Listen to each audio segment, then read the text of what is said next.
All right, welcome along to another episode of the DePIN Coffee Hour. StreamYard is once again making me blurry. My goodness.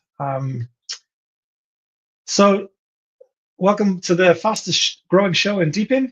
And just before we kick off and I bring some guests to the stage, I just wanted to take care of a few bits of housekeeping. So if you haven't yet staked your HVLO tokens, which you were planning to, I wouldn't hang around too much longer on that. The 88% guaranteed APY will be dropping very soon. In fact, it may already have dropped. Also, airdrop 2 is happening. Around the end of August is the date. 50 million tokens we will be giving out. You can collect airdrop points by running the Havelo node, which you can download from havelo.com. Also, there's a few boosts that are being introduced in airdrop 2, which is a lot more tailored to rewarding the community for the types of behavior that we want to see. So there'll be a lot of details coming out this week. Follow Havelo Official on X, or you can follow us on LinkedIn and all the other places that we exist. You can also join us on Discord. That's the best place to get the quickest, freshest alpha. So feel free to stop by our Discord server. You'll get the link on havelo.com. Alrighty, today, on today's show, I have joining me on stage, Dr. Navjit from Iagon. I have Justin from Fluence and Alessandro from Acurist. Welcome, gentlemen. It's great to see you all. Thank you for making the time to be here. Maybe, Navjit, you could just kick us off by telling us a little bit about your backstory and how you got into DePIN and what you're doing at Iagon. Sure. I'll try to keep it short. Hi, my name is Dr. Navjit. I'm the founder, CEO of Iagon. I come from the healthcare sector. I've been in cryptocurrency since 2013. Just read the Bitcoin paper and basically using the programmability of blockchain and using that to secure healthcare records and privacy, and later evolved into a much broader idea with Iagon, which is doing distributed storage and compute. Currently, we have around 700 nodes across 52 countries. We just launched our enterprise compute. We have working with collaborations with 2 Fortune 500s and Worth Group, which is a Fortune 500 out of Europe. So we've been having a lot of adoption and success lately. Amazing. And our unique selling point is learning the behavior of nodes in terms of performance, availability, trust, which is patented since 2018. Okay. But it's all relating to medical data. Is that right? No, that was the initial idea, but it expanded from Okay. there, and it's more general into distributed storage and compute. Oh, okay, cool. All right, very good. Justin? Sure. Hey guys, how do you? So we at Fluence are building, as Navdeep said, an enterprise-grade compute network on the decentralized physical infrastructures out there.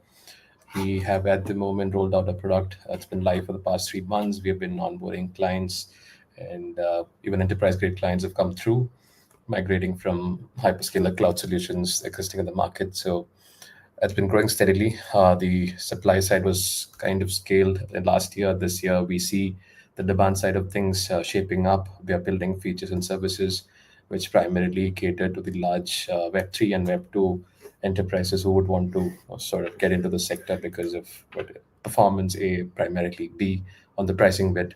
Since it's decentralized, we have far more affordable pricing out there with comparable, or in some cases, even better performance. And a little bit about me. I've been in the Web3 space not for long, the last 3 to 4 years. Been in the infra space for 2, 3 years of them, and so a friend of mine who was a founder in Web3 space and in Web2 as well really pushed hard on me jumping on the gun and getting into the space. And yes, 3, 4 years later, been doing well. Fluence is scaling well, and here I am. Very good. Thank you. Alessandro? Yeah, sure. Hello, everyone. Also from my side, I'm Alessandro, co-founder at Acurist. Actually had to laugh a little bit when Justin said that he had this annoying friend that wouldn't stop nudging him about Bitcoin and Web3. It was the exact same for me. So basically, somewhere in 2015, I had this friend of mine that wouldn't stop basically telling me about Bitcoin, and I wouldn't get it in the beginning. And then eventually he completely orange pilled me. My background is in mobile security. I used to be the lead mobile security engineer at Credit Suisse back in the days. That was about 15 years ago. I realized then that this knowledge can be monetized outside of the bank. Co-founded a mobile security company called Papers, which was offering these services to many Fortune 100 and Fortune 500 companies all around the globe. Basically, everybody that wanted to adopt this new technology but had very high security requirements and legacy infrastructure to some extent in their enterprises started to become a client of ours. We were a very, very niche player in that field. And then in 2015, this friend appeared. We started to basically apply the knowledge of mobile security also to the crypto space, created an open source self-custody solution called AirGap, which is still live today, but is with a separate team today. And then about 3 years ago, after having supported countless companies during their ICOs and also protocol developments, we decided that we basically had an idea which was worth basically decentralizing and scaling out. And this idea was Acurist. And basically what we're doing at Acurist is we are upcycling mobile devices, either throughout the night while you're not using your everyday phone, or because you have a phone in your drawer that you're no longer using, and basically leveraging that compute, which ultimately is confidential compute, as a decentralized compute network. So basically, it's a compute network all run by phone, has been very successful so far. We have more than 100,000 devices now on the network, spread all across the globe, with also many of those already fully in use by a demand side that leverages various aspects of the offered compute. Very good. Yeah, it's actually interesting that you talk about demand, because that's something that I wanted, I think would be interesting with this group of people to talk about. Now, do you like, how do you see demand, I suppose, from the perspective of what you're working on, and also just in like on the kind of broader DePIN space? Because it seems like there's definitely a chicken and egg type of a situation where it's like, we don't want to grow the supply too quick and then have no demand, nobody's making any money. So how do you see that? Do you think every DePIN to be successful is going to need to figure out how to sell to enterprise, or what are your thoughts on that side of the equation? I think that demand, obviously adoption is what everyone wants in the end of the day, right? And I think Web2 is something that's kind of an untapped market, because a lot of the Web3 projects do collaborate with each other, but some of these, in my opinion at least, some of these collaborations are meaningless most of the time. They don't come to anything. So we've been fortunate enough that Web2 enterprise have approached us and have wanted to work and see a problem that needs solving, and they see a solution with Igon, right? And a lot of the early kind of players like Filecoin, Seacoin, and early projects like iExec, a lot of them didn't really focus on certain things that maybe enterprise would require in regards to adoption. That's first thing, obviously, security is there, right? And even though it's very boring, but compliance is a big thing, a big factor in terms of Web3 adoption. It's a boring topic, but it's something that we are really focusing on, because compliance, without compliance, it's not really going to be adopted by any of these enterprises, because they have certain regulations and rules, internal regulations, and also external regulations by the government that they need to follow in order to be sustainable long term. So Right. our niche has been focusing on a lot of this compliance and security, and taking kind of the faults of the earlier projects that kind of had the first hit at it, per se, and we improved upon that model, and made it a bit more attainable for enterprises to adopt. Right. But if I agree that, Can you give go me a ahead. real life example of what that might be like? Because I think sometimes one of the things that we struggle with in DePIN is these abstract kind of conversations. But for an everyday person who's in Web 2 right now in an enterprise, why would they? I mean, you're saying compliance is important, and like particularly around industries where there's regulation, and the regulatory side of things is super important from a compliance point of view. But maybe you could give us an example of what that I would can look give you like in terms of. yeah, I can give you a couple of examples. For example, the first MVP that we're doing is with Worth Group, which is a company, a family-owned private business operating out of Europe. So they have over 8,000 employees, and they work with the likes of Mercedes, GM, Porsche, all these car manufacturers, and they print 3D parts for those companies, for those car manufacturers. And the problem there is the car manufacturers have a blueprint of a specific part, and that image of that blue part, if they want to print it at a third party body shop, they can cast the image and print it as many times as possible. So through blockchain, through encrypted storage, you're allowed to limit the number of prints and create basically a new industry, new revenue stream, not just for Worth Group, but also for the car manufacturers. Now they're able to monetize a blueprint of a specific part, and also make a more, let's say, logistic way of, let's say, distributing the part to the end user, which is the person that needs it in their car. So it's quicker, cheaper, also more cost effective, and also secure. Awesome. That's one example. The other is, for example, for litigation papers like our POC, that will be with Ford and other enterprises in this. So basically, they have a problem with securing and making sure that litigation papers are audible, transparent in terms of who had access to them, who downloaded it, things like that. And again, through blockchain technology and encrypted, permissioned storage, we can give that information to them in a very transparent manner, and also reduce their costs on their overload. That's just one side of it in terms of demand. The other side is in terms of the idle resources you have.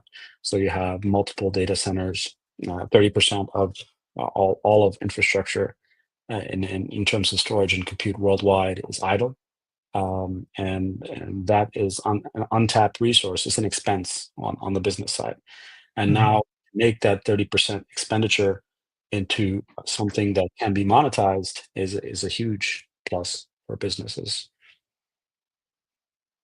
Okay. Yep.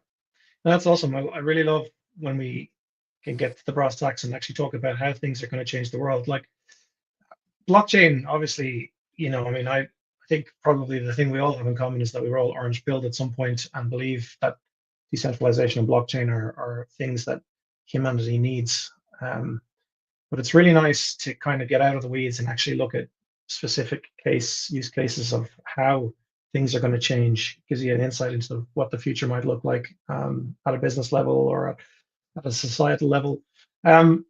Justin, I suppose the same question to you. What are your thoughts on like demand and whether or not it's going to be essential for most of DePIN to essentially court enterprise level clients? Do you think? Yeah, I mean that's the question. I think yes, because sustained the business has to grow, and sustained revenues would definitely come from enterprises in general. So, but the major point is that it's not the lack of interest from enterprises, it's the lack of services that we could provide, which is high performant, and compliance and regulations are a big part of any enterprise in general. So that exactly is where decentralized compute may have a slight issue, that we need to build them out for these enterprises for it to make it easy for them to adopt us, rather than just being a decentralized compute or DePIN project is not going to help them adopt us. So one side, yes, regulations, compliance, all of them play a big factor. Second aspect of it would be the user experience around it. So our platform in general, we call it a Web 2.5 platform, because the experience around the platform should remain as coherent with the existing compute platforms out there. So when we can launch virtual servers or virtual machines on Fluence, the experience is as similar as it gets for them with their existing cloud service providers that they use. Now, the additional advantages naturally is a big driver for them to make the decision to switch over to any network for that matter. So yes, on that bit, I feel it's very critical for us to be serving enterprise-grade clients, because that's where the actual demand is, the scale is. But having said that, the other end of the business spectrum is quite open as well. But can we provide the services necessary? A big question mark over there, depending on what enterprise you're serving. So like Najit mentioned, we have data centers across the world which have 20-30% idle capacity throughout the year.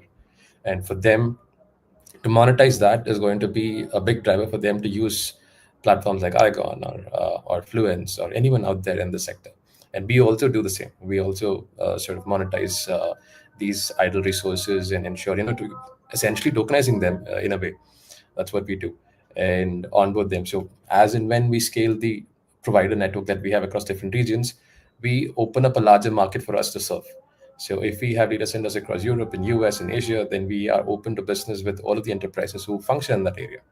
And secondly, when it comes to enterprise, they need speed and in terms of quickly moving with the operation. So if I have a client who wants, say, a server to be opened up in Germany, there are things that our sector can do that can provision these servers in, say, a few minutes, maybe in under an hour, in Germany, in a tier 3, tier 4 data center out there, which is supremely useful for them. And not just enterprise, you can look at in terms of different sectors in gaming. All of these sectors are going to be heavily dependent on high performance compute hardware. And if you look at the age of AI and the exponential growth on that side, enterprises coming on that front will definitely have a large cost disadvantage if they stick on to the legacy industries service providers out there. So all of them does lean to the fact that enterprise are going to be the biggest drivers in revenue, thus the growth for any DePIN compute project out there. Right. So do you want to give us an example of maybe what Fluence looks like for an enterprise client? What they would do? At the moment, the platform that we have right now essentially provisions virtual servers. So you need a server anywhere across the globe which can scale up and down and have different variations of your server models. We get to do that. So when we work with, so right now we're working with a couple of Web3 enterprise clients and Web2 as well. With Web3, we're primarily working in the blockchain infra space, wherein you can run validated nodes.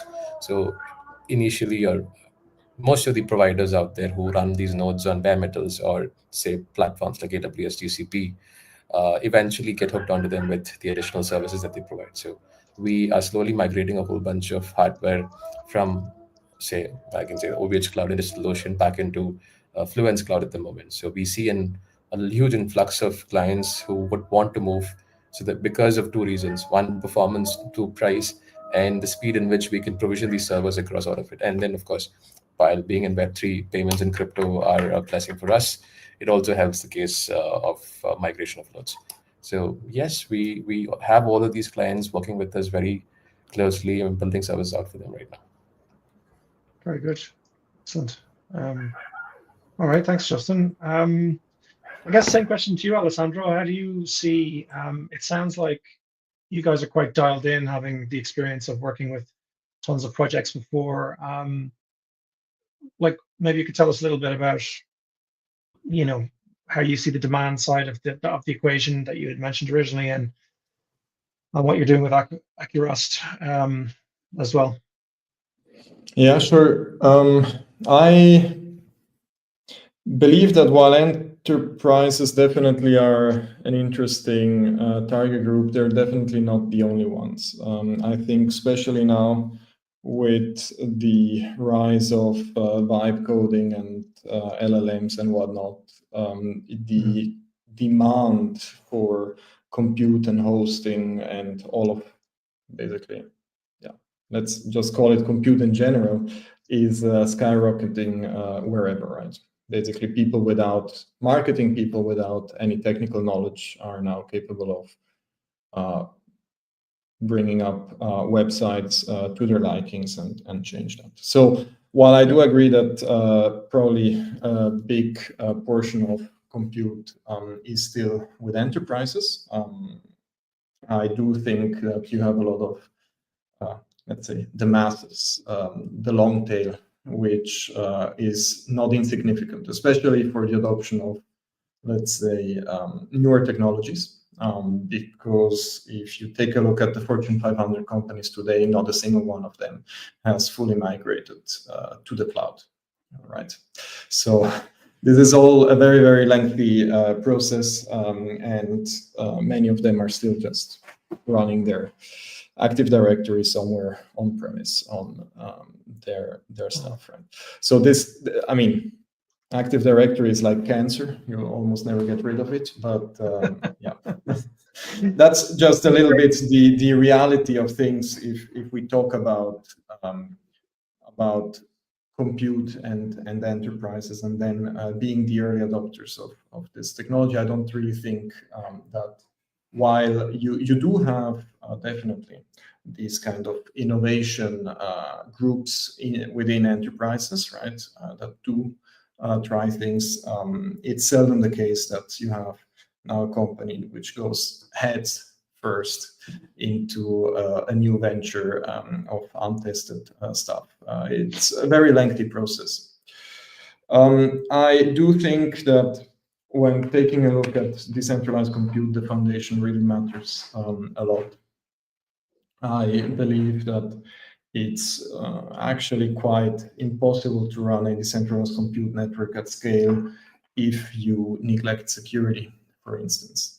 And security comes into two kind of flavors, which are really relevant for the compute case. One is the ability to ultimately verify that the hardware and the computer actually is available.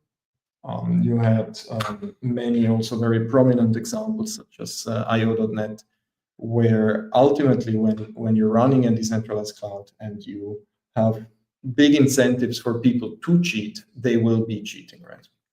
In that case, it was like faking 1 million of GPUs that were simply not there. Which obviously does not matter as long as nobody is using the compute. But if you rely on that compute, you will definitely care about that. The other aspect is the aspect of confidentiality. I mean, the reason why it took people quite a long time to migrate to something like AWS or Google, because they said we're giving out our most important data, right? And then they had a lot of fancy contracts stating that they will never give out the data, which ultimately convinced a bunch of people, plus also all the convenience that you would get. People would say, yeah, you know what, screw it. Let's go all in. Let's just give them our data, right? But if we take a look at something like a decentralized compute network, the fact that everyone is literally an adversary and will extract all sorts of data, if they can extract data, you need to absolutely work with a concept of confidential compute. There is no other way around it. The minute you need to trust the other party that they will not inspect the memory and not dump whichever workload is going on, the whole thing will not work at scale. So I believe that ultimately nowadays there is really just one solution how you can achieve that, and that is by leveraging secure hardware and trusted execution environments. And even there, you don't have full security, right? Full security does never exist in general. But I do believe that if, especially we're talking about onboarding enterprises, that is kind of the cornerstone, and the elephant in the room as well, that you definitely need to address for such a network. Do you think then that you would need to have, so if that's true, then does it follow then that you would have to have a secure device? You would essentially have to have a black box that you send to people as the node, because if they're just using a piece of software that they're running on their own machine, you've got potentially tons of attack vectors and tons of different ways in which the secure environment that you're saying is going to be necessary for scale could potentially be, compromised. That is exactly my statement. And this black box comes into various forms or shapes, right? And not many people know, but the most advanced hardware security module out there are with mobile devices. The reason is very simple. You are utilizing your mobile device for doing things like banking transactions, managing your identity, managing your crypto wallet, right? But someone can just steal that phone from you. So the engineers at Apple and at Google and then Qualcomm and whatnot, Samsung, they have to come up with solutions that would allow you to create a piece of hardware that is secure enough to be mobile, yet be used for those very sensitive transactions. And that is a environment that is simply not there for a server which is in a data center, where you have all sorts of security measures and mechanisms. That being said, though, servers do provide as well hardware security modules like Intel SGX. However, these are by far not as secure as the ones present in mobile devices.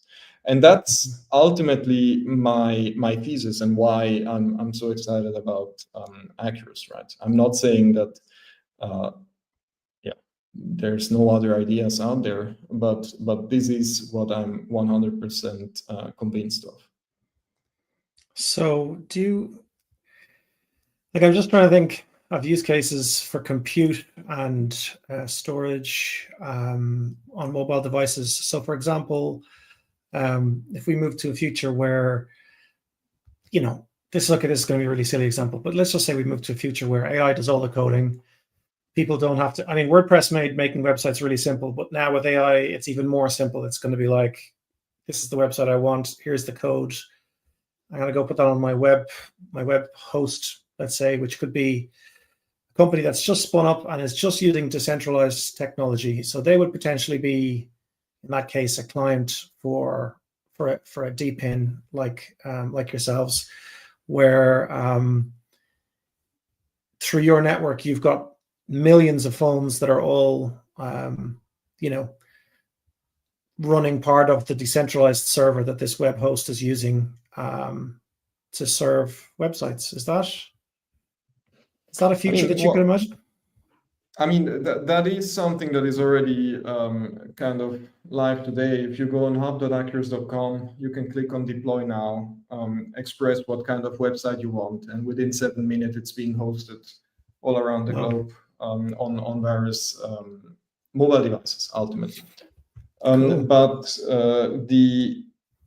I do think that people underestimate as well this piece of hardware, that most probably, and I haven't seen someone challenge me on this, is the single hardware with the biggest kind of R&D budget, right? If you take a look at Apple, for instance, they are making more than half of their revenues from the iPhone alone, the piece of hardware. So not the iPhone and the App Store, or not the iPhone and the iPad and the App Store. So just that piece of hardware. Apple alone spends $33 billion of US dollars every single year to R&D, right?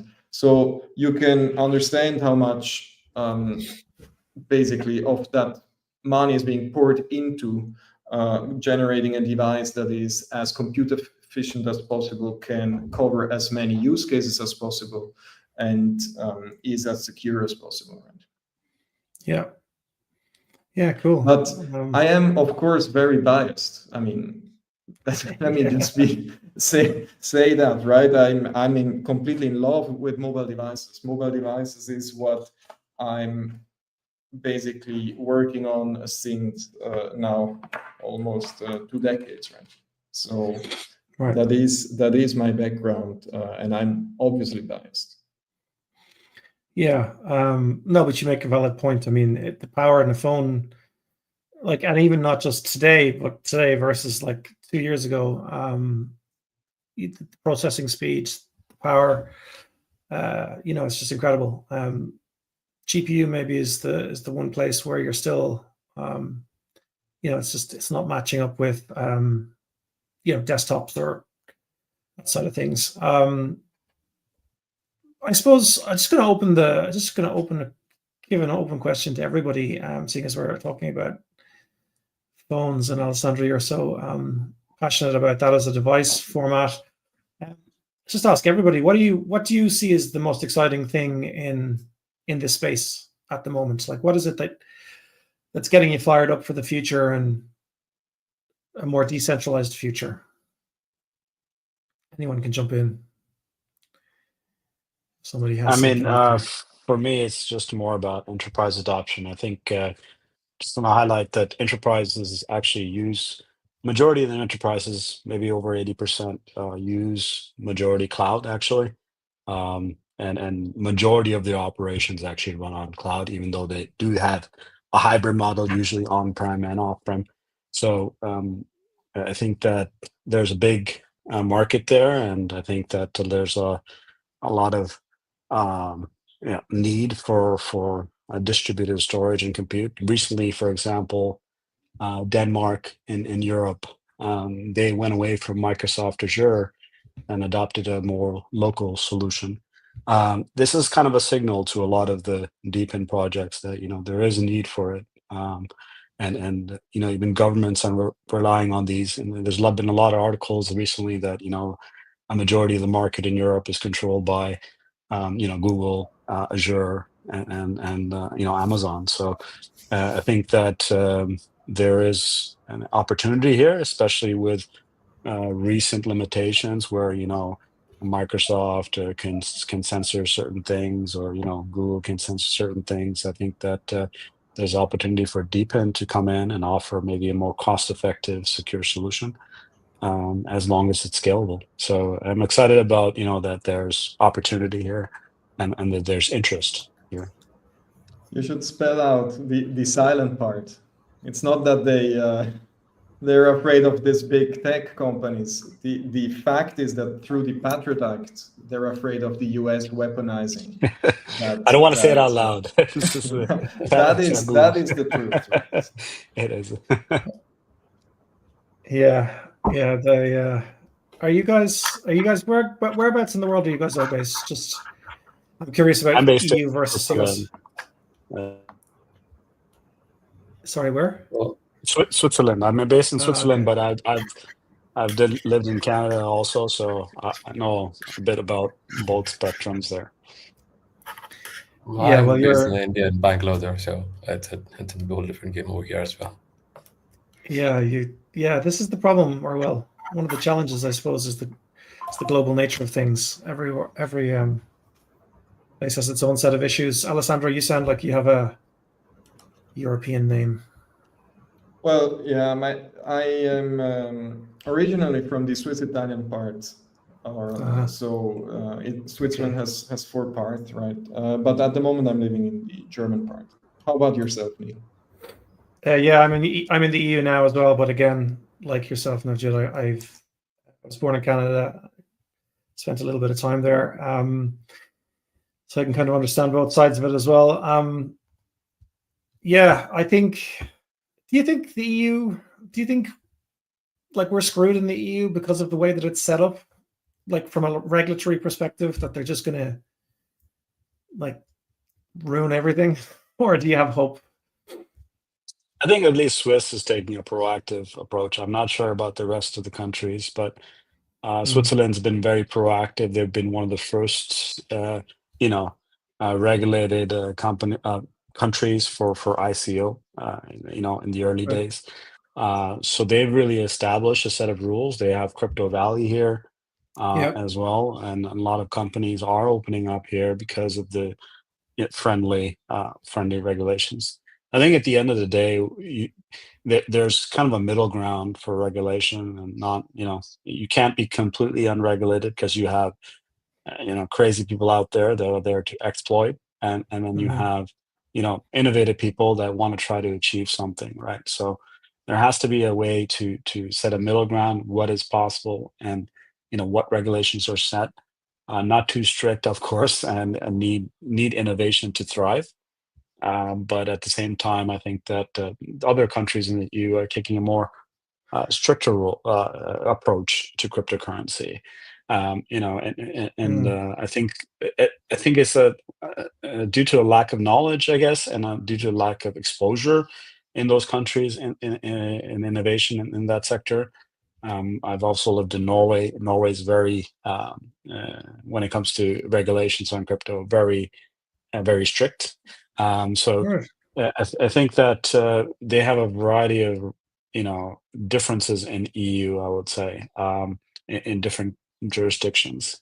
And not to say that North America is better. I mean, just recently, Trump administration has been a little bit lenient with blockchain and cryptocurrency, and opened up for more businesses. India, for example, is still a bit strict on certain things. And I think that over time, as people educate themselves and learn a bit more about awareness, I think there's a scarcity of that being transparent on chain. Governments are afraid of that because they want to have a certain level of control. and, Yeah. and believe it or not, that's when it comes down to, right, it's about transparency, and if the government wants to be transparent or not. That doesn't affect DePIN so much, in my opinion. DePIN is out of that regulation sector in terms of DeFi and stable coins and things like that. We already have a set of regulations to follow. So for in opinion, for DePIN, it's very clear regulations. Right. Yeah, I think I'm not anti-regulation by any stretch, but I just feel like there's people who really don't understand the technology, and they're the ones that are essentially unelected in the EU, making decisions for the entire EU, which makes me a little bit scared. I was at a FinTech Ireland event a while back, and they said something along the lines of something like the US innovates, China replicates, and the EU regulates, which I was a bit like, oh God, that's not, I'm not sure that's great. I mean, listen, if they completely understood the technology and they got it, I think it would be a slightly different thing. But in any case, alrighty. So Justin and Alessandro, I didn't hear from you guys what you're fired up about in terms of the future of DePIN, decentralization, and this space generally. Like, is there something that you think is exciting that's happening at the moment? Yes, well, of course, like for Fluence, compute is going to blow up. The demand for it, the hardware demand for the sector in its entirety is going to blow up. So it's interesting that how do we make sure we are positioned well to sort of go in that stride and get it done. So for us, we see the next year is going to be where AI scales, and you will have a lot of infrastructure demands coming over there. Within that time frame, we are looking at ensuring that we have a very high performant compute platform out there. So this is definitely going to be the narrative for 2025, the rest of 2025 and 2026. Having said that, the political and regulatory situations across different parts of the world is also going to make it interesting for people to have access to different hardware. So if it remains tense across different regions in the world, there are going to be impacts on energy. Energy is going to impact compute and data centers, and it's going to be a trickling effect. So at that point, it may be a catalyst for the adoption of decentralized compute in general and DePIN sector in general. Not the ideal kind of catalyst we would want. Regulation would be the best thing to do. But this is how we see it at the moment. But either way, we should be well prepared for whenever it becomes easy for us to go ahead and really start onboarding clients across the globe. We should be well positioned with enough hardware with us, enough services out there to do it. So that's what excites me the most. And there are a lot of solutions in the market, all of them striving for the same. At some point, I guess a lot of them will collaborate together to provide the best solution. So either collaborate in terms of providing bundled services, or maybe acquisitions might be another way to go, because few companies might position themselves better in certain features and services, and we would see larger companies acquiring them to sort of broaden the bigger basket of services that they have. So it's, I mean, time would say, but this is what I think I personally feel at least. And it's exciting to see who cracks the market first in these signs. Right. Yeah, I think it is interesting to think about. I find it fascinating as a thought exercise to think about what the future might be like. You've got Elon Musk. I saw him talking the other day about robots and how, like, we're all going to have, he thinks robots are going to be as big as mobile phones in terms of market share, like that everybody's going to have a robot, be cheaper than a car, kind of. And why wouldn't you? Because they'll be able to cook for you and clean your house and all that. So I wonder, do we have a future? Is there a future out there where our robots essentially are like DePIN, or part of a DePIN network, where they're not just cooking and cleaning, but at nighttime while we're all sleeping, they're actually renting out their compute on their whatever GPUs they have, or whatever kind of hardware they have, to earn a sort of an income. I don't know. I think it's not a far-fetched idea anyway. So no. roll back 10 years, we wouldn't expect 3G and 4G and 5G to be there, and suddenly we have digital penetration across all parts of the world. Mobile handsets have become from a luxury to an everyday essential, which can be achieved in a few $100s. So they're so this powerful. may not be a very distant future at the moment. Right. Yeah, I mean, there's a lot of robots already out there, right? I mean, you have the vacuums, the robot vacuums, and the grass cutters. So the defined robot, and I think everyone will have a different term. I guess if you were talking about walking robots and conscious robots, I guess we will get there probably at some time. Well, let's hope it doesn't take away too many jobs. But at some point, Listen, I think if I can buy a robot that'll do my job for me, I'd probably be okay with that, as long as it can continue to earn on my behalf. My wife usually jokes, I'm a robot at home as well. So, I mean, all the moms say that as well. So I think in general, there will be, robots that do a lot of our, let's say, manufacturing and things like that. I think we'll get to our place. There's been a few people, Alessandro, saying nice things about you guys. Also, nothing. Not the same guys saying, don't give any Binance Alpha. Yeah, we are in the process of talking to exchanges. So that is valuable input. Yeah, but don't talk about that before you do your listening, because they'll get very upset. This guy says he's got 49 processors in Acurist. And Bob, who I think potentially is one of our community, or is active in our community, is asking if you expect compute power to come more from everyday users with the light application, or more from phone farms running the full application. It's a very interesting question. I think that the two offer different resources, to be honest. Because one of the things that we've seen, so your light device will probably be a everyday device, so it will be also more powerful. So ultimately, that allows you to bring on the network really, really super powerful compute, which is vertical powerful. Whereas farms, they're interconnected with USB-C, and then they can scale horizontally. So I think that ultimately it's on the developer to decide which one will be the most sought after. But I think definitely that the light case will be very easy to scale for everyday people that don't want to care about how to set up farms in their cellar or somewhere.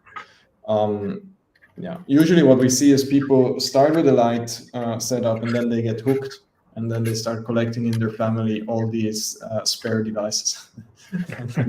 bring them on. That is usually the pattern that we see. But we will use both because I see that they offer really distinct features that yeah, different developers will value different. Yeah. So did they, like, if in the example of the person with a lot of old phones, would they be like, would each of those phones need to have its own SIM card, or can it all be just network connected through the same Wi-Fi network? They usually Asking are for a friend. yeah, they usually are all connected either through 10 gigabit. So there are kind of these phone cases that also have a USB-C adapter with a RJ45 10 gigabit connection. So that is one thing, and then you have like all the devices sharing the same connection. Or what is also very popular is using these enterprise-grade access points, and then have 400 devices connected to a single access point. That being said, though, it always depends on what you're looking for, because the 400 devices on the same Wi-Fi will perform to some extent when you really leverage the bandwidth. Right? So okay. We have one other question here from Balkar Rai. Looking forward to hearing updates on Agon's Fortune 50 partnerships. I don't know if you want to say anything about that, Navjit. Can you flash it back up again? Oh yeah, I mentioned it earlier. Touched on it. Yeah, I touched on it earlier, but you can also check our feed and scroll through. There's some updates as well. In regards to the second F50, we haven't announced it yet, but it's once we're able. So you have a lot of processes through the Fortune 500s. There's all these phases that you have to go through, and where procurement phase takes sometimes much longer than intended. And I guess the scope has expanded a bit. About the second one is about we didn't mention it, but basically they will be running storage nodes as a pilot on Iagon, 3 storage nodes, and they expanded the scope to compute as well. So they want to actually they have a lot of idle capacity, not just themselves, but through their business partners. And if successful, the pilot, they're going to have a private distributed network that caters to their users only, and eventually possibly having a white label solution on the laptops they produce globally, which would allow them to undercut markets as well, offering a storage cloud solution that's much cheaper than the competitors. So yeah, there's a lot of potential here. So hopefully everything goes smoothly, but as enterprises work slowly, we'll be able to announce that second one as well. Right. Cool. Yeah, again, it's one of the things in this space is you have to be careful about what you say, and even more importantly, when you say it. Yeah, I've worked in marketing since 2017 in Web3, so I'm very familiar with that. The timing is as important as the message. Just thinking about something I saw this last week, Anthropic, in their marketing. What they tend to do before they have a release is come up with some horror story. In this case, it was about people losing their jobs to AI. Do you guys I suppose it's just a quick one, just to get your take on what your thinking is in terms of whether or not big chunks of our population are going to go through job loss as AI reshapes society, and the way that I would say I have a feeling it's going to be like revolution level, at the same level of the industrial revolution or something like that, where where it fundamentally changes the way that we exist, essentially. Before we were in the fields, farming and laboring in the fields, essentially creating food and that kind of thing, and then the industrial revolution went to a 5-day work week, and there's a lot of people working in factories, etc. The evolution from that. Do you think AI job loss is something that we should all be worried about, or do you think as humans we just adapt and overcome, and there'll be a new commerce will just change slightly in how it works, whether that's that we all just acquire assets and, like, I don't know, computers that we can use in decentralized networks or robots or whatever it is. Just like to get your guys' take on how you think AI is going to change the world, and if you think DePIN is going to be a force for good or bad in that, and what that means for the average everyday person. Maybe I can, because I've given a lot of thoughts about this, and obviously it's a super, super relevant topic at the moment. I think that we are currently living in the most scary part of the story, because it's unclear what the limitations are of this new technology, right? So basically, your parallel to the Industrial Revolution is a very good one, because I think it will be very similar, right? But while the Industrial Revolution has completely eroded some jobs, some other jobs where the machines wouldn't be able to actually output what you were expecting, because there were limitations in, let's say, customizability and stuff. Like those jobs were unaffected, right? I think ultimately humans always adapt. That's one of the main things. And right now, you have marketing hyping this technology as the thing that is capable of doing everything, and everything better and faster and whatnot. And I think this will go away. At some point, it will plateau. At some point, we will understand what the limitations of this technology is or are. And then at that point, it will be clearer as well from a path going forward perspective on what the impact will be. Right now, this unknown is actually the most scary part, because marketing will tell you everything is affected now.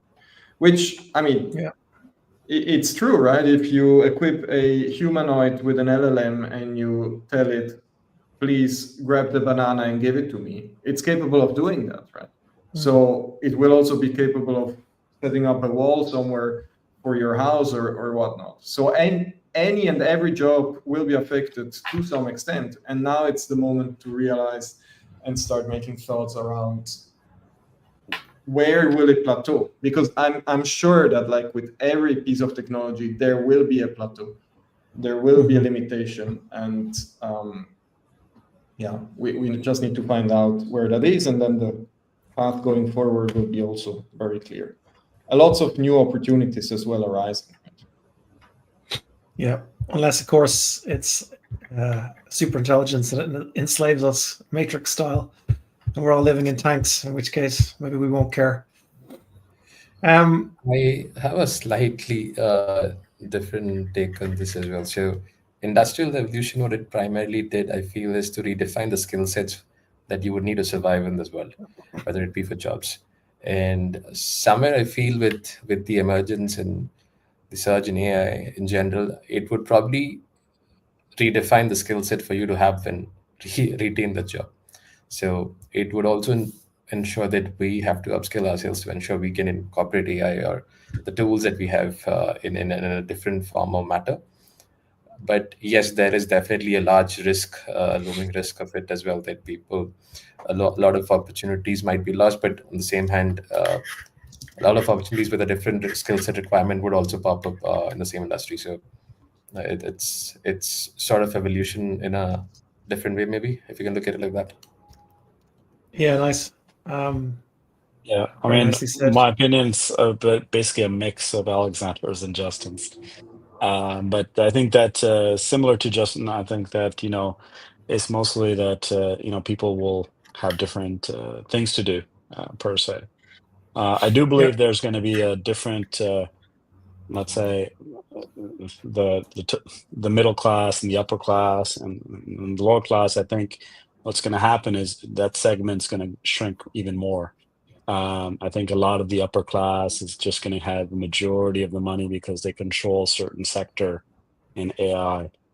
So I think there's going to be less of the middle class, less of the lower class, more lower class, and less of the middle class.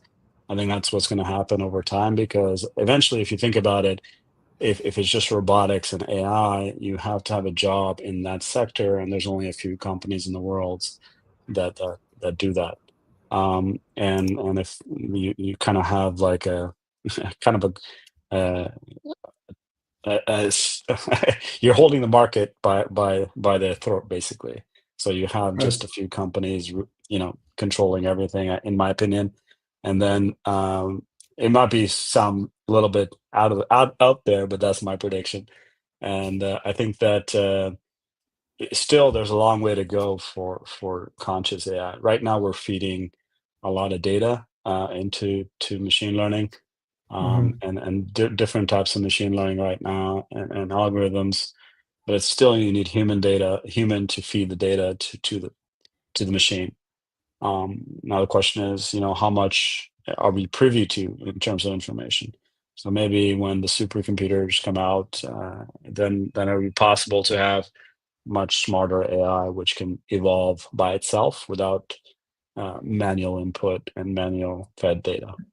But yeah, it's I think it's a long ways away. I don't think it's anytime soon.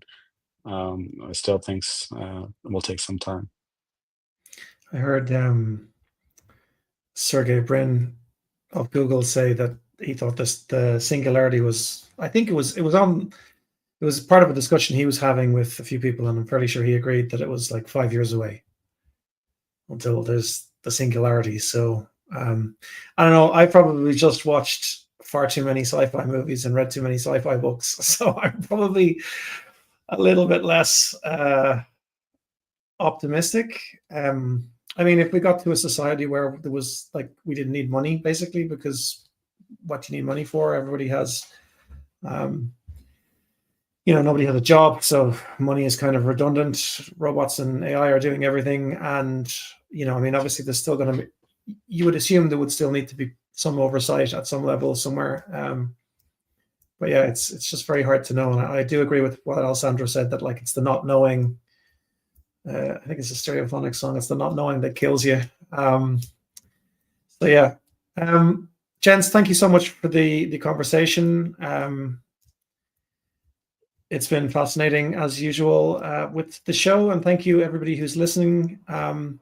Do you guys want to all just let everybody know where they can find out more about what you're working on, where they can join your community, that kind of thing? Now, do you want to go first, and then Justin, and then Alessandro? We'll just go that way. Sure. You can check out our website at iagon.com. It's IAGON.com. You can also check out our socials. We're very active on X, Discord. So feel free to message there if you have any questions. Yeah, I mean, you can also reach out to us in terms of email as well. All of our contact information is listed on our footer on our website if you scroll down. Perfect. Justin? Yep. So all the updates are on Twitter primarily. That's where crypto lives at the moment. So Fluence_project is our primary handle. And then we also have our website, fluence.network. And if you guys are interested in trying out the platform, it's console.fluence.network. And more than happy to run it through with anyone that is willing to test it out. But yeah, all clients and projects that we're working with is all going to be on X. Brilliant. It's great. I'll definitely have to check that out. And Alessandro? Yeah, so Acurist.com obviously will show all the relevant information, but if you have an iPhone or if you have an Android device, you can actually download the Acurist app and start participating actively into the network. The onboarding is really, really easy, and it will never run in the background. So you always decide when to provide the compute when it's convenient for you, basically. So would love to see a new wave of cloud rebels joining us. Thank you so much for having us. Yeah, no worries. So thank you guys. Thank you for coming and sharing your insights and your what you're working on. Thank you most especially to all 5,000 people who are viewing at the moment for your interest in DePIN and in what we're talking about here today. If any or all of you would like to try Havelo, you can do that at havelo.com. It's a very simple, small application you can download on your computer, and it'll just run in the background when and use whatever resources you aren't using, so sort of Airbnb for your PC. It's really, really simple to use, so you can go ahead and get started there. And on that note, thank you very much to everybody, and we will see you next week. Bye-bye. Thank you for having us, Neil. Have a good day. Thanks, Bye-bye. Neil.